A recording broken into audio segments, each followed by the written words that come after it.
chances that American people know more about the Chinese system and Chinese culture than the Chinese know about America, slim to none, right? Like China's last 70, 75 years have literally been designed, and I think I heard you say this, it has been designed around the way to respond to American, and they've built their society in a way to defend itself against that constant imposition, right, of Western imperialism. And in the midst of all of that, they have still been able to eke out, some of the greatest advancements in human history, right? They've built their society and climbed to the top of, and most economists will tell you that China is at the top of the pecking order now. They've done it without war. They've done it without invasion. They've done it without bombing and blowing people up and, covert operations and disrupting other societies. They've literally built a legitimate threat, in my opinion, to the balance of the world. And as people in America and Americans, a part of American society, we have been misled. I tell people, the first time I went to Africa, and I don't know if you've been, but you know that when you go to Africa, you immediately, if you land at night, you're like, man, it feels good. Once the lights come on in the morning, you really see, and then you get the chance to drive outside and move around. You look at Africa and you say, yeah, they told us stories about Africans living in huts and things like that. But if you look at Africa the right way, you'll see that Africa looks like a home after it's been ransacked by robbers, right? Africa looks like it's been looted.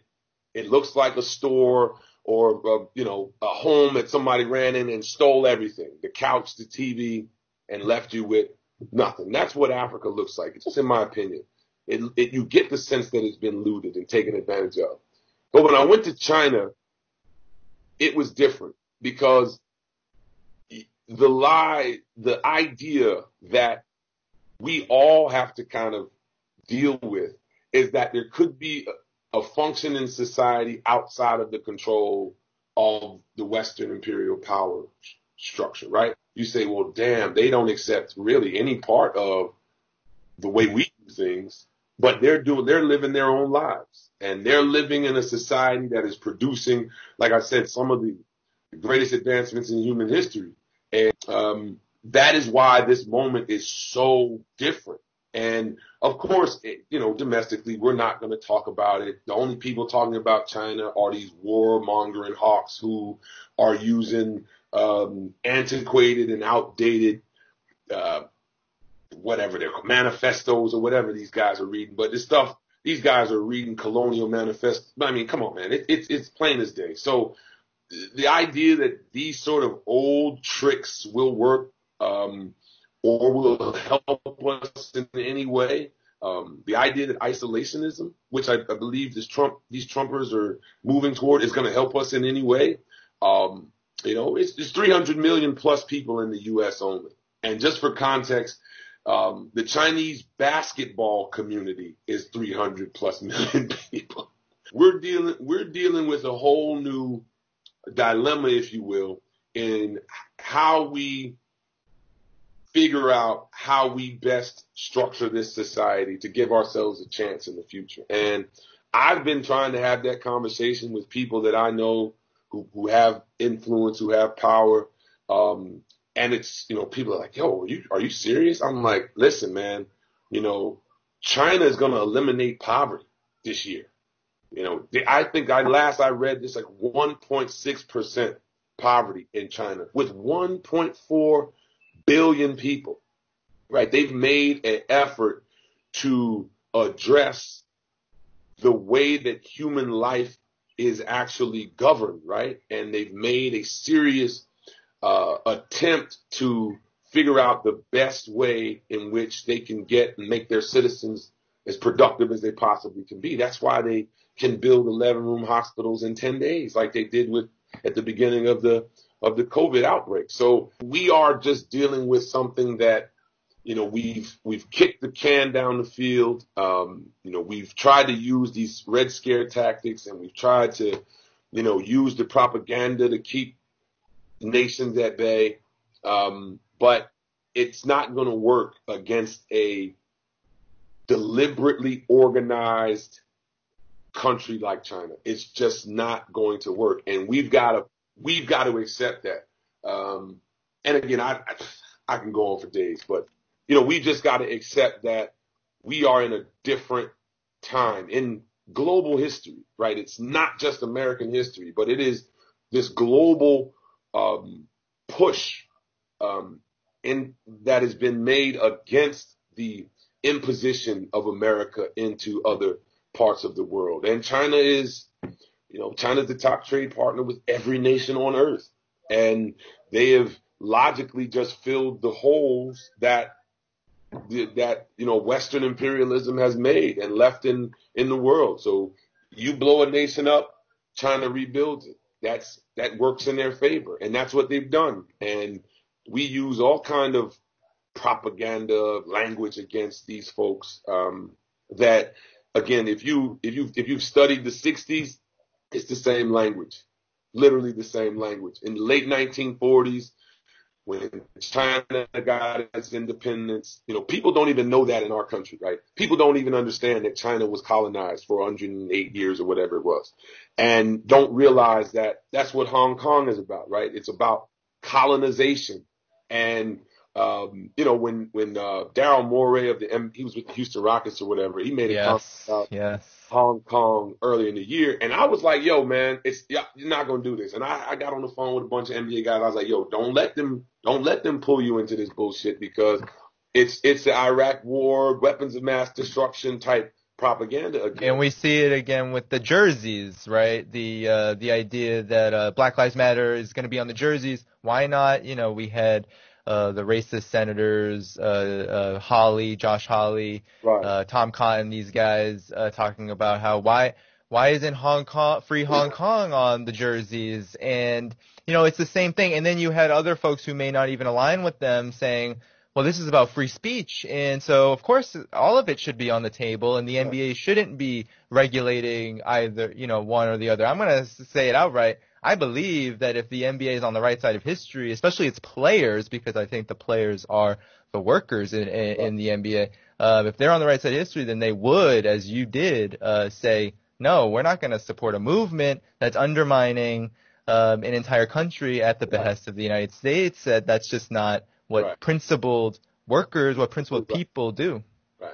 Absolutely. And that's obviously China has changed its foreign policy.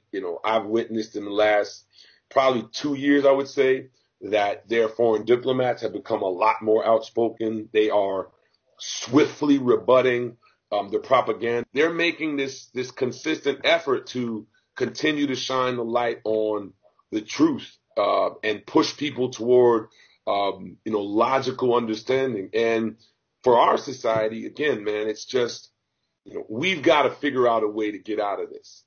I tell people all the time, I encourage people to vote locally, just find out who the DA is going to be, who the sheriff is going to be, find out their politics. If you can contribute to making sure that someone is in there that's on the right side of justice, is on the right side of right for the people, you can have an impact voting locally. But, what our political national politics have turned into, I can't even take serious people who mention Hong Kong, right? If you talk about Hong Kong and if you talk about China and human rights violations, and maybe I've got to get better at this, but I've got to figure out a way to at least let people finish their sentence. Because once I hear that, I'm like, dude, I'm not going down this road with you, right? You can't point me to any factual data that can support the claims that you're making. I study history. I try to keep myself and involve myself around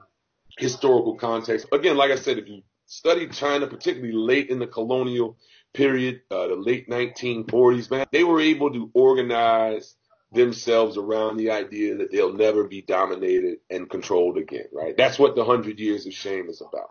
And the idea that this is sort of a political ideology that they teach their children about the period of time, the 108 years in China's history, the 100 or so years of history, that China worked to the benefit of other people. and China was controlled by other people other than the Chinese, and that idea of someone else controlling China, losing its sovereignty, and then ultimately losing the connection with its past, with its illustrious thousands of years of history, is something, again, politically that they've organized their society around. And we have to be able to understand what we're facing. Because as long as we continue down this road where we're going to say, well, we're going to just be what we've always been, it's not going to work anymore. Simply because, again, there's outside pressure now for America to not be what it's always been, right? So if you've got a country that is getting ready to eliminate poverty, has lifted up 600 plus million people out of poverty, a country that is educating its people ridiculously, a country that's heading toward a life expectancy of 80. They've raised China has lifted their literacy rates unprecedented in the last 40, 50 years. If you're facing a society like that and you continue to say, well, we're going to do things our way, where we're locking people up, we are undereducating, miseducating, we're using propaganda in the place of real journalism.